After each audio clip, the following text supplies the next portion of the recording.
Longer, we wouldn't have had the time to say goodbye.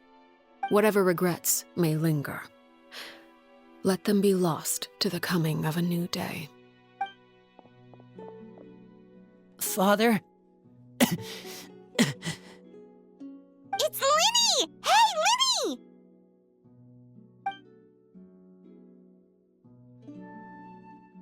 What is he doing back here? Let's go check it out.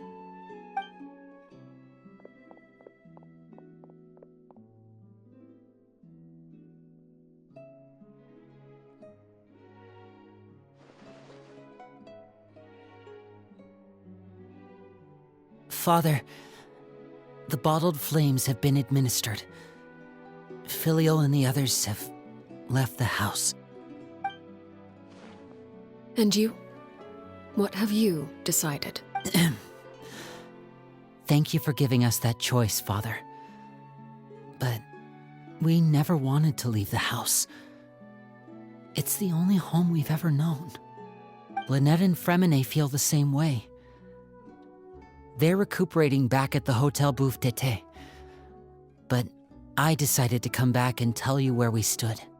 I'm sure you're well aware of the expectations I have for you. I want you to follow in my footsteps and become the next king of the house. Yet you seem to have different ideas. I must admit, I'm rather surprised by your decision to stay. There's nothing wrong with choosing to live a quiet life. Leading this organization is a heavy responsibility, one not so easily carried by someone forced onto the throne. I just never understood what you saw in me. What made you believe I was deserving of that throne? You're brave, talented, and, most importantly, you cherish your family. You would do anything to protect them, even if it costs you your life.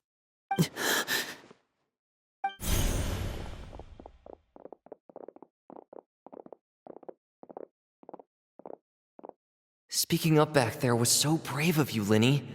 It's all thanks to you that we were able to convince Father to back down. You're a hero, Linny. Hero. Father is the real hero. Had Father gone all out during the duel, there's no way I would have walked away with my life. She must have had it all planned from the beginning, from the very moment she suggested a duel. I'm not deserving of that title. I'm not strong enough or smart enough. You're wrong. In my opinion, all you need to be deserving of the throne is conviction and the necessary strength to act on it. We may have different ideas of what it means to be a family, but you can hardly be said to lack conviction. What you truly lack is strength. For someone of your talent, though, that's something that will come with time. Even without that strength, you still chose to face me in a duel, even though the odds were stacked against you. That capacity to honor your convictions is what I truly see in you. Father. No one knows what the future holds, what tragedy or triumph may be in store. Being at the head of this organization requires the strength of will to face whatever comes. Caution will only hold you back. If reaching a certain standard were required to go after what you want, I would never have succeeded in killing my predecessor. Back then, there was still a considerable gap between our abilities. Strength may decide the ultimate victor, but those who let a lack of strength dictate their decisions or undermine their convictions will never be worthy of the throne. I understand, Father. Thank you. Children must grow up to surpass their parents. Only then can a family continue to flourish. The road ahead is not an easy one, so I'll ask you one last time. Are you certain you want to stay? You've done so much for me, Father, and that kindness must be repaid. Plus, with Project Stuja at hand, there are many dangers ahead, and I, for one, don't intend to back down. Protecting my family at all costs, that's my conviction. Then you're welcome to stay. As for Project Stuja, you need not be too concerned. If those cowardly businessmen and heartless dignitaries try to take us down, I'm prepared to teach them a lesson. Having members who longed for the light was our organization's last weakness. With those members no longer among our ranks, the House of the Hearth is like a spider hiding in the shadows. We need only wait for our prey to come to us. At present, our imperative is to use their plan to our advantage. In doing so, a crimson moon shall rise amid the frigid blizzards of winter. No demonstration of loyalty shall go unrewarded, and no sacrifice shall be in vain. As for the two of you, whether we meet again as friend or foe, I'll remember the camaraderie we shared in this moment. No matter how arduous the journey ahead, I hope we both reach our desired destination.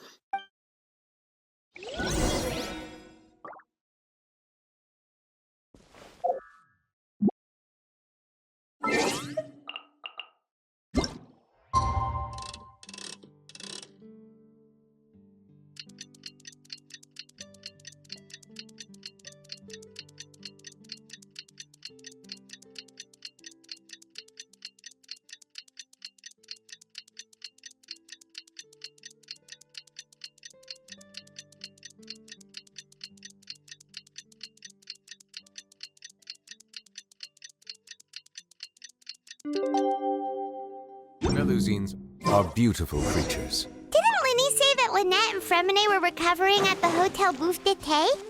Oh, Paimon wonders how they're doing.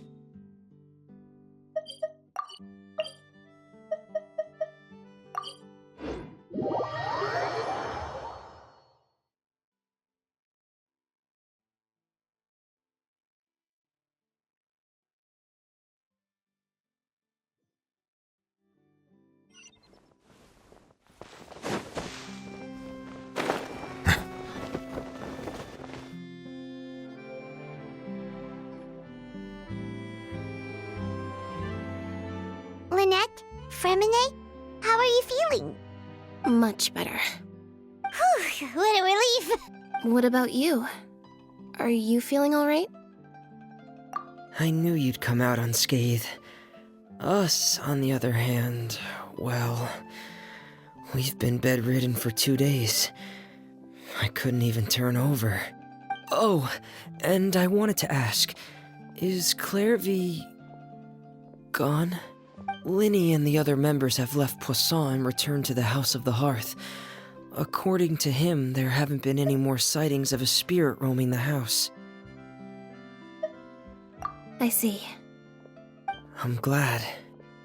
Father came to check up on us 2 days ago and told us about what happened with Crucibina and Clairvy. Actually, I've met Crucibina before. Wait, what? You've met the former knave? Crucibina died a year after Clairvy.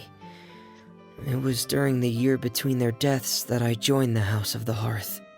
Crucibina had an extremely cruel and radical way of doing things. While she was alive, the atmosphere in the house was suffocating.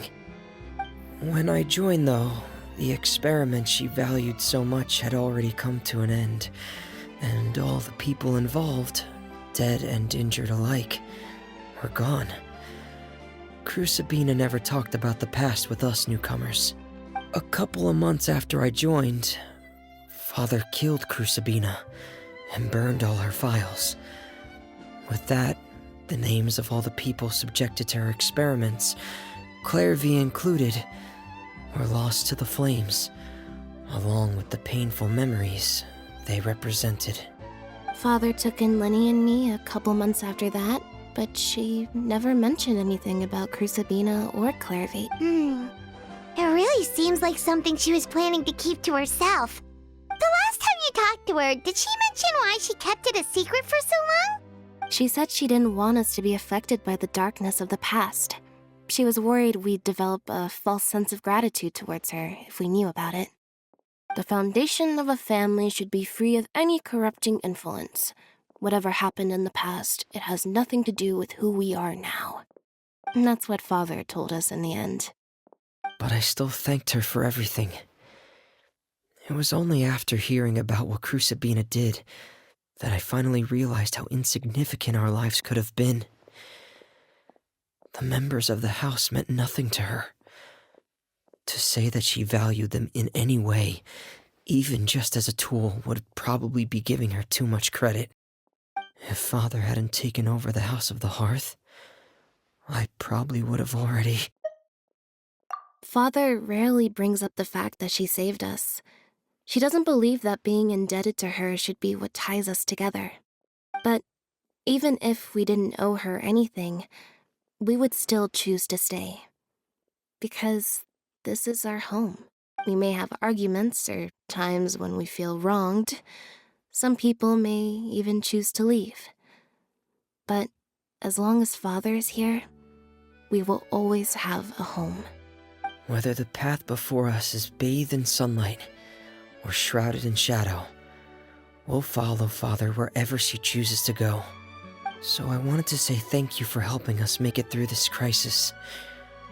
Without your help, we could have lost a lot more along the way. Oh, we didn't do anything, really. Of course. You're welcome anytime. Are Filio and Nantoy okay? I actually saw them at a cafe this morning. They didn't recognize me.